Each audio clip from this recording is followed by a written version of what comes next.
Hey there, thank you for tuning into our channel, Quarantine Podcast. We really appreciate your time. Today we are accompanied by a brilliant personality. This person is the winner of Global Happiness Leader Award for inspiring the corporates to achieve happiness with innovations.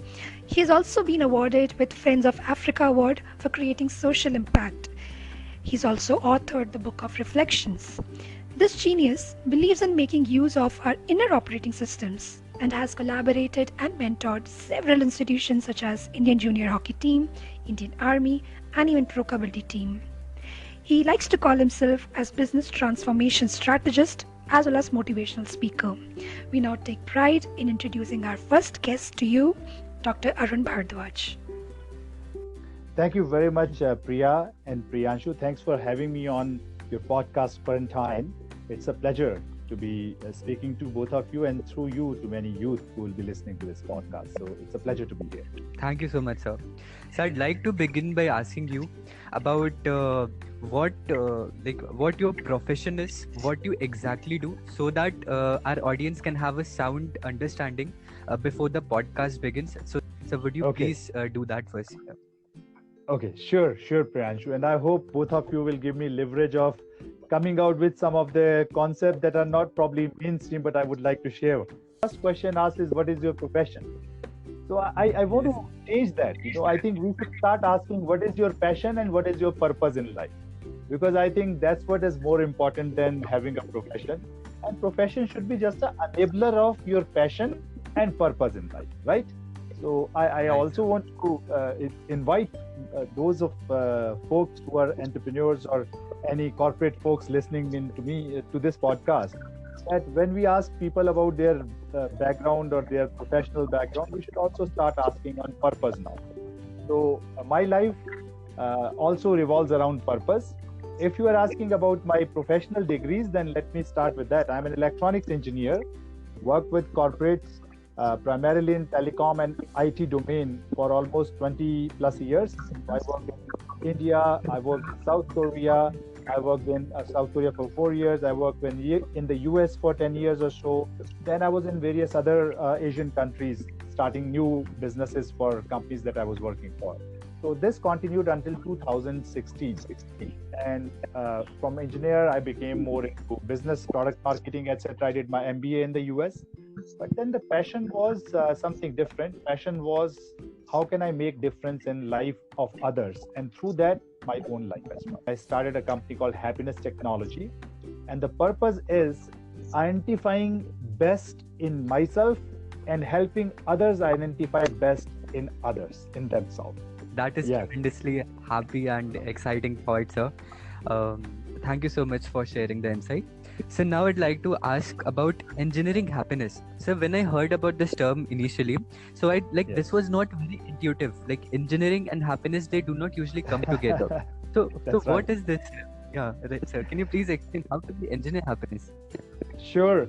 I think I wanted to blend my whatever learning I had in my professional career. So I'm not a Baba, full-time Baba. See, we need to understand what is happiness, because that is misunderstood. Happiness is that state of mind which make us feel that we can achieve anything in the world. Happiness is when we feel at our best, isn't it? When we are happy, we are at our best, right? Because feeling happy does not mean you have to jump around and be laughing and smiling. That's good if you can do, but happiness is a mindset of having ability to do best in the worst of circumstances. And by that definition, happiness means getting into a mindset so you can come out with the best solution, best response to the worst and the most toughest of challenges that life can throw on. Now, if I put the two things together, engineering happiness means, can I create such a mindset on demand? Can I offer you a blueprint? Can I offer you a systematic program so you are not leaving this happiness thought to chance, but utilizing a method, utilizing a strategy, we can create happiness in our own life. So that's what engineering happiness is all about. And I have become now a mentor who is helping corporates, educational institutions, students, entrepreneurs to get into their peak performance mindset. when I heard about this term engineering happiness, so this is what came to my mind. Like there's no probably there's no big deal about it. Like I can just go open my fridge, eat a chocolate or an ice cream, and then I can be happy. Yes. So like I have engineered happiness. So probably my definition of happiness was wrong, right, sir? So can you please put some more light into these definitions of happiness?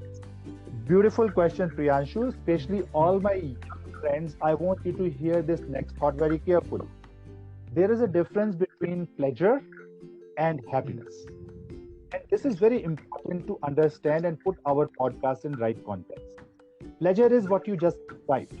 When you have some stress, you go do something which gives you immediate boost, right?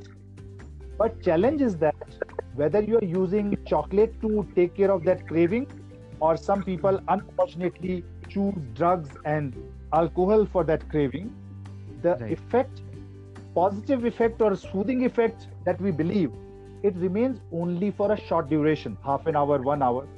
Problem is that next morning you wake up with guilt, headache, and problem does not go anywhere, right? So when we are addressing these cravings in short term, that gives us pleasure. But problem with the pleasure is, unfortunately, they will always leave you with some bad side effect. Like inside feel something good. For example, now you will ask me, sir, how do we achieve that feeling, Arun? For that feeling, simplest way I tell people is you have to follow 3 G's of happiness. First G is growth.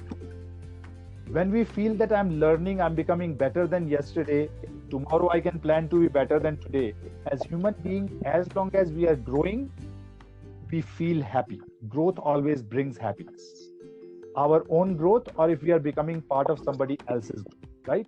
So today we are learning something new, and we are hoping through this podcast somebody else also will grow, and that feeling will make us happy.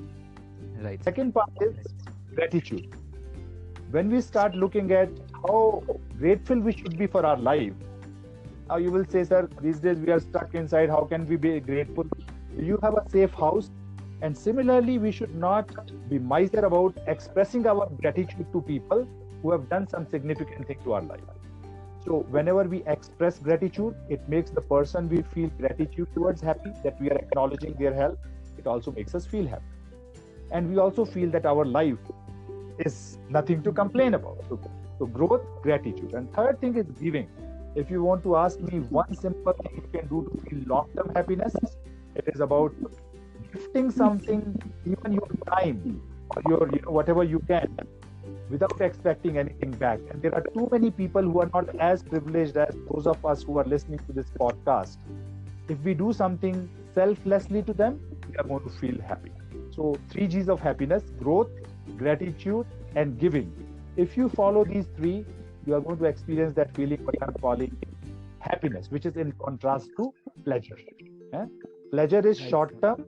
Happiness is thinking about your actions consequences on a long term basis. And when you have that mindset that if I'm drinking drink tonight to feel happy, you should know that in long term the consequences is going to be negative and bad. This is what I mean by happiness mindset. Definitely, sir. Definitely. Thank you so much for explaining that, sir. So, and then I was reading about in some of your blogs that all the activities which we perform as humans are ultimately performed for happiness. Like happiness is the ultimate goal. So, so I had this thing in mind, like, well, let's just say that I'm preparing for some entrance exam, like say IIT JEE or IS or any other exam. I'm sure the result which I am thinking of getting is going to make me ultimately happy, and I'm very excited about it, and I'm thinking that yeah, I'll be happy. But the process like of preparing for IIT JEE or for IS is very torturous for say like for 7 to 8 hours studying and like through that process, going through that drilling. That is what makes me happy, but the end goal makes me happy. So sir, this approach to happiness, is this sustainable? Is this the right approach for attaining happiness? If I keep asking you 5 whys, in the end you will say because we wanted to feel happy, right? So end goal of all our actions is actually happiness. You can try that on anybody. Ask them why you are doing what you are doing, and they will give you a reason. Then you ask them why are you doing that, then they will give you another reason. Then you ask why again. After 5 whys, 6 whys, they will say because I want to live a happy life. So you will realize that We have never been taught about how to be happy, although end goal of all our action is happiness. That's our biggest challenge. And that's why I took this now new avatara. I wanted to wake people up that whatever you are doing, enjoy. Because when I did my PhD, it was not to get that degree or certification or put that doctor in front of my name. I was really enjoying it. My purpose was I wanted to understand our ancient wisdom. I wanted to solve this mystery. Do I have to keep waiting to realize that happiness within me? Or can I do something purposefully myself to generate a happy environment? So when purpose takes over, I think we enjoy. I'm not saying that it is not going to be painful. Let me share this example which I share with everybody. See, pain and suffering are two different things, right? Pain and suffering. And you gave me a very beautiful example that, sir, when we are preparing for JEE or CAT exam or whichever exam, it is very painful process. Now, you are only talking about little bit of pain. Let me talk about a mother who's expecting a baby. Do you know what happens during the time? The body gets stretched. It is a pain which is like they say, closest somebody can experience death pain, right? Whatever that means. But it is such a it is pain because physically the body is changing, it is expanding and all that sort of things, right? But is that expecting mother unhappy or joyful about that event? Tell me. Is mother joyful during that phase or painful? See, she is going through pain, but she is not suffering. She is taking that pain because end goal is so purposeful. She is going to feel this feeling of motherhood, that amazing feeling. So purpose is so great that this pain is nothing. Now, if you are also doing whatever preparation you guys are doing, it is just to get that top spot, just to get into a job, just to get that highest money, that joy is going to be short-lived. But if your purpose is something beyond that, you want to change your family circumstances, you want to change your towns, your village circumstances because you want to get into highest institution, learn something out of it, and then change life of people. The moment you start thinking of somebody outside of you and think of changing lives, everything that you are doing will become purposeful. And when you do something with the purpose, you might have pain, but you would not suffer. So please separate these two things, pain and suffering.